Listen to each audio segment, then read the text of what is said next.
बिस्मिल्लाहिर्रहमानिर्रहीम, अस्सलाम वालेकुम। ये एक कोठी का लॉन था। उस लॉन के अंदर हमने जो है ना वो रिहाइश बनाई है। वो हमारे कस्टमर जो है ना ओवरसीज़ बाहर हैं, उनकी सोच है जो हम बंदे एज ए काम काज के लिए रखते हैं, उन बंदों को वहाँ पे एक बंदे को रिहाइश दे देंगे। वो हमारी कोठी की भी हिफाजत करेंगे और ख़ुद भी जो है ना वो रिहाइश कर लेंगे। और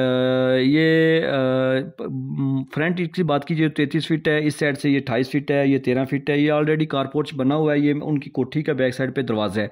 और इस साइड से ये 37 बना हुआ है। ये टोटल 1227 स्क्वायर फीट बन जाता है। और अगर मरले में बात कीजिए तो ये तकरीबन 4 मरला भी जो है ना कवर्ड एरिया नहीं होता। तो सामने 20 फुट की गली है।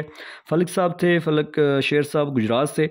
तो ये देख लेंगे, ये मेन गेट उनका ऑलरेडी पहले बना हुआ है। और ये मेन गेट के सामने इनके ये टीवी लॉन्च का दरवाज़ा है और ये कार पार्किंग है, कार पोर्च है।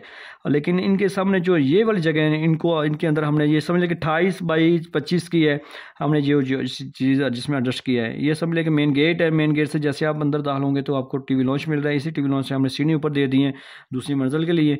और ये बैठक है, बैठक के साथ अटैच वाइट से गली है। और इसके साथ अटैच बैठक का दरवाज़ा जो है गली में लगा है। इसके साथ अटैच वाशरूम की है।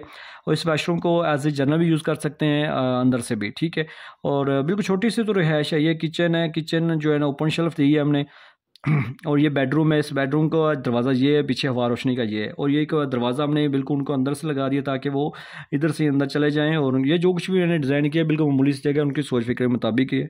बड़ी अच्छी सोच थी उनकी। ये विंडो यहाँ पे एडजस्ट करके अब हवा रोशनी का मुकम्मल बिल्डिंग कहता हूँ। आपको भी यही कहूँगा कि आपकी भी अगर कोई ऐसी सोच है, पुरानी बिल्डिंग के साथ नई सोच बनाने की सोच है, तो मुझे बताएं। इंशाल्लाह आपकी सोच फिक्र के मुताबिक मैं आपको काम करके दूँगा।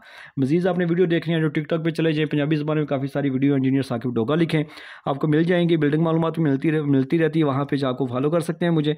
तो अगर घर का नक्शा बनवा तो मेरे साथ व्हाट्सएप पे रब्ता कर सकते हैं। और इस चैनल पे नए तो प्लीज़ इसको सब्सक्राइब कर लें।